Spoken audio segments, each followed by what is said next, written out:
बिस्मिल्लाहिर्रहमानिर्रहीम। अस्सलाम वालेकुम दोस्तों, हमारे YouTube channel what's going on में खुश आमदीद। पहले तो मैं आप सब बहन भाइयों का शुक्रिया अदा करना चाहूँगा जो हमारे चैनल पर आए और हमारी वीडियोस देख रहे हैं। अल्लाह पाक आप सबको अपने हिफ्ज़ व अमान में रखे और आने वाली हर मुसीबत से महफूज फरमाए, आमीन। जैसा कि हम सब जानते हैं कि पूरी दुनिया की ट्रैवल इंडस्ट्री इस वक्त नुकसान का शिकार है।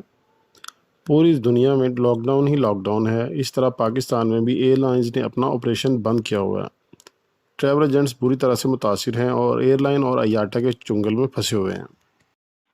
एक तरफ पाकिस्तानी ट्रैवल एजेंट्स के अरबों रुपए के रिफंड्स एयरलाइन के पास रुके हुए हैं, तो दूसरी तरफ अयाटा ने बहुत सारे ट्रैवल एजेंट्स की टिकटिंग अथॉरिटी बंद कर दी है। जैसा कि बहुत सारे ट्रैवल एजेंट्स के लाखों नहीं, करोड़ों नहीं, अरबों रुपए के रिफंड्स अयाटा और एयरलाइंस के पास पड़े हुए हैं, जो कि रिफ़ंड देने को तैयार नहीं है, जिसकी वजह से हालिया दिनों में ट्रैवल एजेंट्स दिवालिया होने के करीब हैं।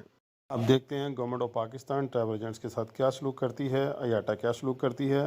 अगर यही सिलसिला जारी रहा तो ट्रैवल एजेंट्स और अयाटा के दरमियान एक नई बहस और लड़ाई शुरू होने वाली है। अगर आपको हमारी वीडियो अच्छी लगें तो इसे ज़रूर शेयर करें और बेल के आइकन पर लाजमी क्लिक करें ताकि हमारी आने वाली तमाम वीडियोस आप तक पहुंच सकें। अल्लाह पाक आप सबको फितनों से महफूज फरमाए, आमीन।